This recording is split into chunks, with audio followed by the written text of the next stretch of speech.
Le Burkina Faso veut renforcer sa présence militaire au Mali et pour cela, Gondal 1 est prêt pour rejoindre les troupes déjà présentes sur le terrain. Ce bataillon constitué de plus de 800 soldats a durant 12 semaines reçu une formation pour lui permettre de remplir au mieux sa mission une fois sur place, le maintien de la paix dans ce pays voisin. Bonjour à tous et merci de suivre la télévision du Burkina. Tout d'abord, nous prenons la direction du palais de Kossiam où a été reçu en audience le nouveau directeur général de l'Organisation ouest-africaine de la santé. Xavier Crespin a échangé avec Blaise Compaoré sur les activités de l'organisation à la tête de laquelle il a été nommé il y a quelques mois. Il était également question des mesures prises dans la sous-région pour lutter contre la propagation du virus Ebola. Les propos du directeur général de l'OAS sont recueillis par Jacques Lamissa-Tarpaga. C'était l'occasion pour nous de venir faire cette visite de courtoisie au président et en même temps recueillir ses conseils et ses avis pour la bonne marche de notre institution. Comme vous le savez, le président du Burkina, avec toute l'expérience qu'il a dans le domaine de l'intégration africaine et de toutes les actions qui sont menées dans notre sous-région, c'était tout à fait logique. En plus, l'organisation est basée ici à Bobo-Dioulasso, qu'on vienne auprès du président pour recueillir donc ses avis et comment nous pourrons conduire à bien la mission qui nous a été confiée. Nous avons également profité pour remercier les chefs de l'État pour toutes les actions que le Burkina Faso est en train d'entreprendre pour soutenir les actions de l'Organisation ouest-africaine de la santé. Féliciter également les chefs de l'État et le gouvernement pour toutes les actions qui ont été prises dans le domaine du contrôle et de la lutte contre cette terrible maladie que vous connaissez, la maladie d'Ebola actuellement. Et donc on a remercié les chefs de l'État pour les actions qui ont été prises au niveau donc des postes frontaliers, au niveau de l'aéroport, toutes les mesures sanitaires, les mesures d'hygiène, d'assainissement, les mesures également liées au plaidoyer qui ne cesse de faire au niveau national, mais également au niveau international et au niveau de la sous-région, pour plus de mobilisation de ressources en vue d'aider donc les pays affectés. Je suis ressorti très réconforté donc par les conseils que j'ai reçus, les avis du chef de l'État que nous allons prendre en compte pour la mise en œuvre efficace de nos activités pour le bien-être des communautés de notre sous-région. Visite de terrain pour l'ambassadeur des États-Unis auprès des agences des Nations Unies à Rome, accompagné des représentants d'organismes internationaux ici au Burkina. La FAO, le FIDA et le PAM, des sigles bien connus dans la province du Passoré, où des projets y sont menés sous leur égide.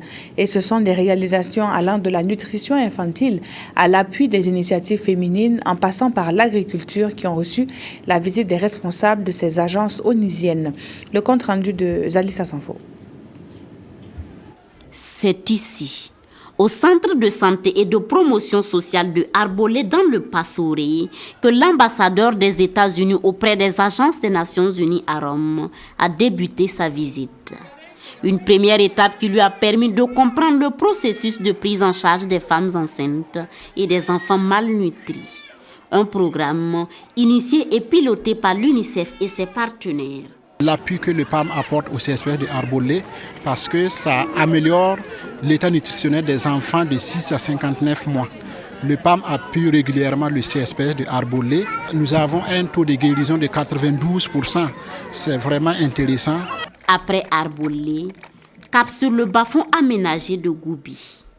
Ici, c'est une superficie de 20 hectares exploitée par un groupement villageois de 246 producteurs qui est visité. Nous ne savions pas qu'on pouvait produire du riz ici. Grâce au PAM et au FIDA, nous arrivons à produire et à subvenir à nos besoins.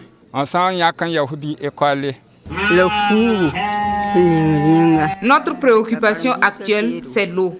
Nos ressources d'eau sont éloignées. Nous souhaitons que l'eau se rapproche de nous. Après Goubi, direction Goudin. Ici, la délégation a pu visiter des fermes avicoles. Et à l'issue de sa visite, David Lam se dit édifié et prêt à plaider la cause des populations rurales. All the projects we've seen today are Chaque bénéficiaire a pris ça pour faire un projet qui est durable. Par exemple, la femme qui a fait le projet ici, elle a commencé avec 10 poules et un coq. Et aujourd'hui, elle a 87 poules. Cette visite de découverte des champs agricoles du Burkina Faso va se poursuivre dans d'autres localités. Des exemples concrets pour mieux véhiculer un message, l'Association des grossistes et détaillants agricoles Agrodia en fait pratique courante. Aux producteurs de Samandeni, à 40 km à l'ouest de Bobo-Dioulasso, il a été fait des tests de fertilisation sur 8 parcelles de production de maïs. Les résultats sont impressionnants au regard du rendement. Les intrants ne peuvent qu'être mieux acceptés par les producteurs. Sanoua Christine Koulibaly. Après avoir fait le tour des parcelles où sont produites 8 variétés de semences de maïs, aux noms aussi variés que les rendements et où sont appliqués les mêmes paquets technologiques, place aux échanges avec les techniciens. Des échanges au cours desquels toutes les observations ont été évoquées.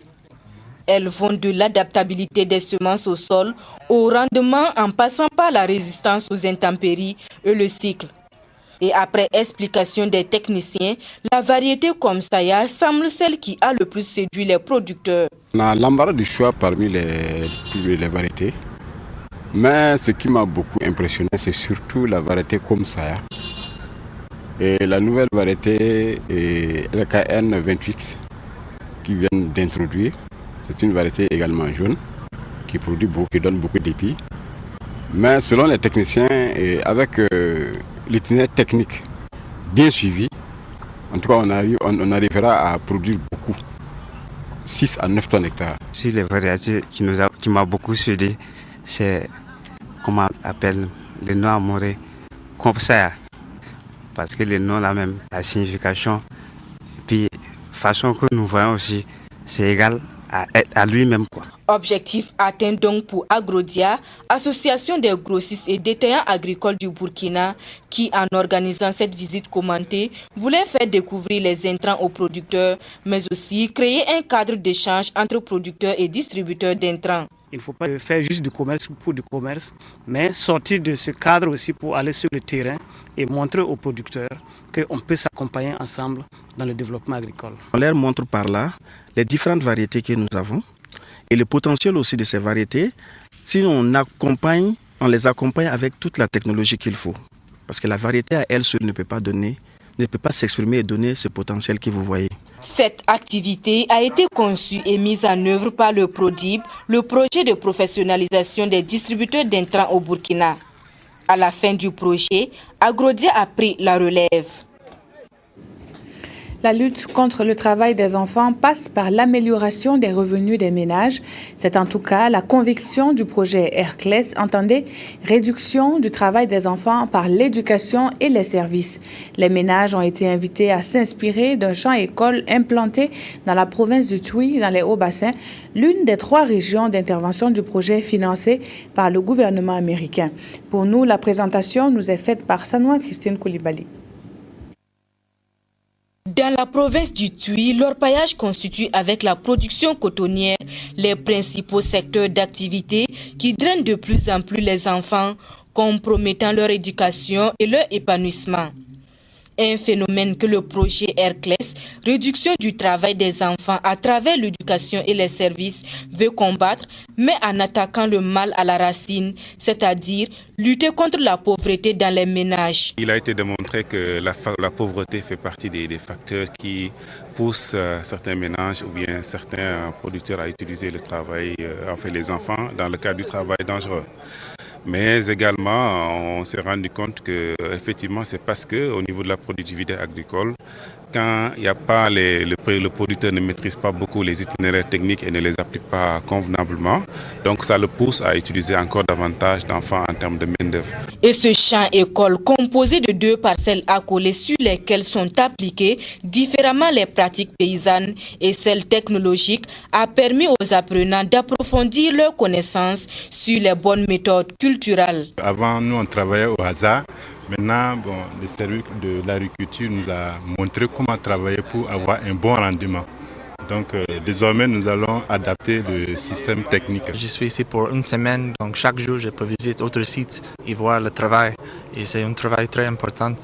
Et c'est aussi une opportunité pour discuter, voir et parler avec les bénéficiaires ici. Des bénéficiaires qui sont au nombre de 111 ménages dans le Tuy et qui ont souhaité l'extension du champ d'action du projet à d'autres secteurs d'activité, de même que les autorités. Pour nous, c'est vraiment un projet original, novateur.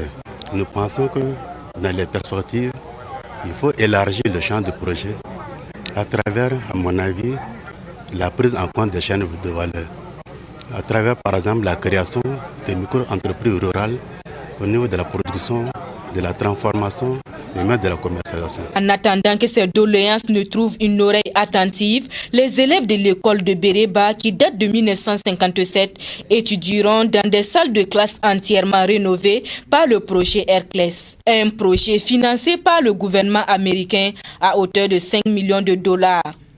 Il couvre 3 régions, les Hauts-Bassins, la boucle du Mouhoun et les Cascades, et entend extirper d'ici à 2016 4000 enfants des sillons de l'orpaillage et des champs de coton. Un autre projet qui met un point d'honneur sur la participation de ses bénéficiaires fait l'objet d'une rencontre à Ouagadougou.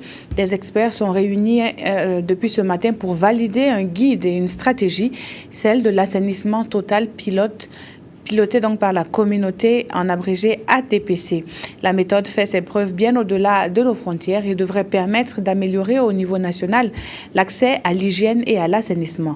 Adama Koulibaly. Lutter contre la pauvreté passe aussi par l'amélioration des conditions de vie à travers l'assainissement. Des actions entreprises depuis des années déjà au Burkina Faso ont fait passer le nombre de personnes qui déféquaient dans la nature de 24% en 1990 à 15% en 2011.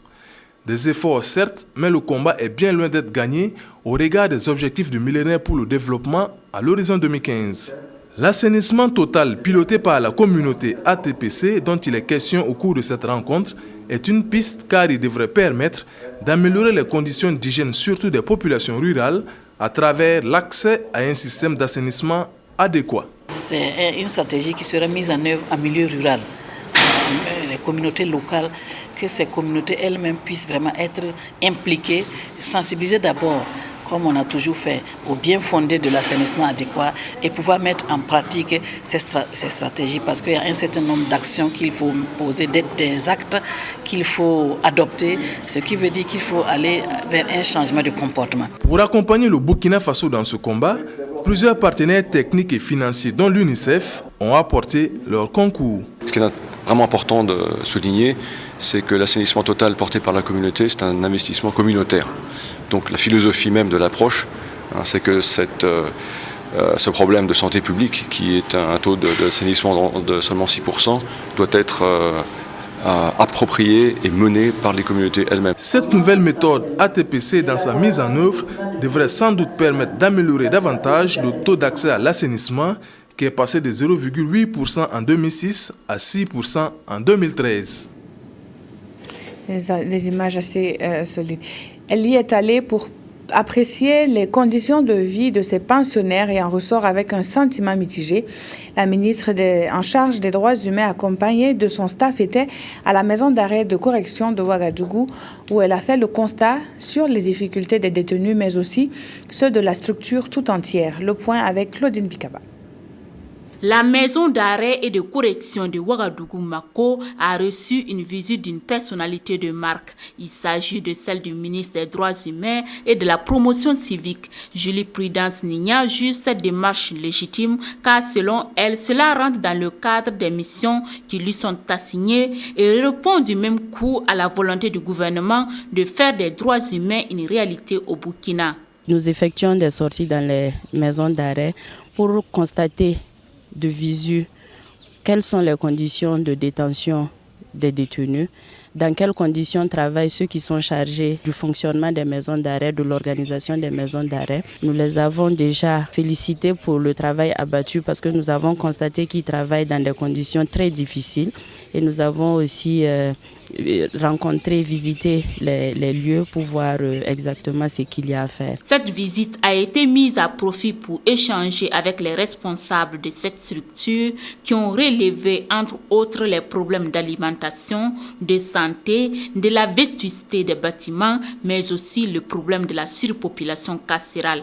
Il y a beaucoup à faire. C'est vrai que le gouvernement a déjà fait beaucoup d'efforts pour améliorer les conditions de vie. Mais après cette visite-là, nous nous disons qu'il y a encore des efforts à faire et nous allons continuer à travailler dans le cadre de renforcer ces efforts, de renforcer la synergie, de renforcer la concertation, de renforcer la communication entre les différents acteurs qui travaillent dans le domaine de la carcération, pour pouvoir vraiment trouver des solutions aux problèmes qui sont posés. Madame le ministre et son équipe ont par la même occasion visité les locaux où sont menées des activités entrant dans le cadre de la réinsertion sociale des pensionnaires de la Mako. Le moins que l'on puisse dire, c'est que les hépatites virales sont chaque jour véhiculées au Burkina. Les informations, elles passent plus difficilement et la tendance doit être renversée. Le plaidoyer est fait par l'Association de lutte contre les hépatites virales au Burkina, qui a initié une conférence publique à l'occasion de la Journée mondiale de lutte contre ces hépatites transmises par des virus. Explication, Kadou Romenki. Cette carte indique la prévalence de l'hépatite dans le monde. Plus sa couleur est foncée, plus la prévalence est forte. Et l'on voit que le Burkina Faso est dans une zone très foncée. Une situation préoccupante qui est à l'origine de cette conférence visant à informer les populations sur les hépatites virales.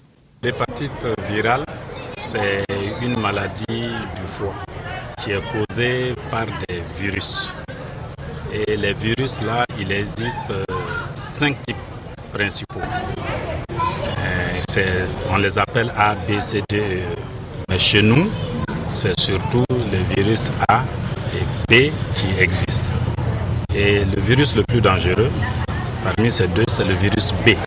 Parce que le virus B, il peut donner des maladies graves, telles que la cirrhose et puis le cancer du foie. Si vous prenez 100 burkinabés au hasard, vous allez avoir plus de 8 personnes qui ont la maladie. On peut dire sans exagération que l'hépatite est un problème de santé publique dans notre pays. Un problème dont l'association Asso Hépatite en a fait son cheval de bataille. Nous avons beaucoup d'amis ou des parents qui sont infectés par l'hépatite B mais qui ne le savent jamais. Et c'est à l'hôpital en fait qu'on se rend compte que c'était l'hépatite et généralement c'est à des stades tardifs. Donc c'est pour cela que nous avons dit qu'il faut qu'on aille au combat, on aille à la guerre contre ces infections virales. L'hépatite se manifeste par une fièvre, des douleurs articulaires et des courbatures. Des signes qui évoquent un palu et qui constituent le côté sournois de cette maladie. Une raison parmi tant d'autres d'éviter l'automédication. Il est préférable de consulter chaque fois un médecin lorsqu'on est malade. Je vous le disais en titre, plus de 800 soldats burkinabés sont prêts à rejoindre les troupes déjà présentes au Nord Mali. Ils ont durant plusieurs semaines reçu une formation de taille sur la mission qui les attend, donc le maintien de la paix. Gondal ou bon voisinage en langue fulfulde, c'est le nom du bataillon dont la formation s'est achevée au centre de Lumbila. Karim Patrick Namouano.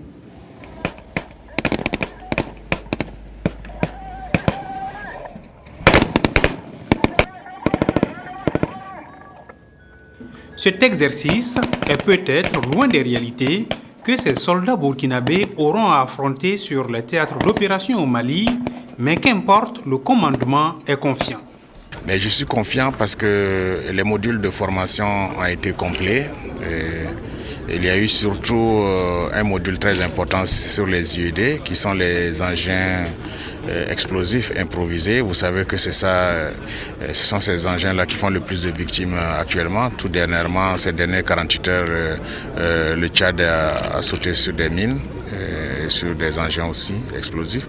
Donc ce module a été enseigné et donc ce sera la principale menace pour nos troupes parce que quelle que soit la préparation qu'on a, effectivement, si on a tout le temps ces engins-là sur nos itinéraires, il y a de fortes chances qu'il y ait des victimes. Donc nous avons mis l'accent sur ça. Gondal 1 en full day ou bonne entente est le nom du bataillon de 850 soldats composé de combattants, de logisticiens et de l'état-major. 12 semaines ont été nécessaires pour leur formation assurée par des Burkinabés, des Français et des Américains dans le cadre de l'ACOTA, Africa Contingency Operation Training and Assistance. Les États-Unis tiennent à aider tous les pays africains qui veulent aider de maintenir la paix et garder la paix ici sur le continent. Mais je dois dire que le Burkina Faso est parmi les premiers pays sur le continent pour participer dans cette tâche. 10 milliards de francs CFA ont été investis par le gouvernement américain pour la formation et l'équipement des bataillons burkinabés, dont Gondal 1 qui s'envolera au Mali les jours prochains pour contribuer au maintien de la paix. L'Union nationale des cinéastes du Burkina veut s'élargir pour prendre en compte tous les acteurs du 7e art. Pour cela, elle deviendra bientôt une fédération et ses responsables se sont réunis pour réfléchir sur la question. C'était au cours d'une assemblée générale que l'annonce a été faite et un bilan a été dressé sur les activités menées par l'Union en 2013. Les précisions de Boumayanes Nebié. L'Assemblée générale de l'Union nationale des cinéastes du Burkina, UNCB, a pour objectif de faire le bilan annuel de ses activités et de renouveler son bureau. Au cours de cette rencontre, il sera également question pour les membres de l'UNCB de réfléchir sur une nouvelle dénomination de leur union. Les objectifs de l'Assemblée, c'est de mettre en place une fédération des cinéastes. Vous savez que le cinéma, il y a plusieurs corps de métier. Et ces corps de métier, en général, sont pilotés par des réalisateurs. Parce que c'est les réalisateurs producteurs, c'est eux qui cherchent l'argent. Donc les autres membres étaient un peu exclus de l'association. Donc nous avons tenu à nous restructurer, à nous réorganiser, mettre tout le monde ensemble pour qu'on puisse discuter de nos problèmes sur la même table. Au cours de cette assemblée, un bureau exécutif sera élu. Parce que ce que nous avons fait avant, nous avons élu les responsables de chaque corps de métier en amont, durant les sectoriels que nous avons organisés. À tous les postes, on a élu un responsable qui siège dans le nouveau bureau qu'on va créer. Donc, qui va dépendre des intérêts de chaque corporation. Cette fédération qui prendra en compte tous les acteurs du cinéma aura des représentations à travers le Burkina. Elle sera une tribune pour les acteurs du 7e art de mieux faire face à leurs difficultés quotidiennes. Et c'est la fin de ce journal. Merci de l'avoir suivi. À demain.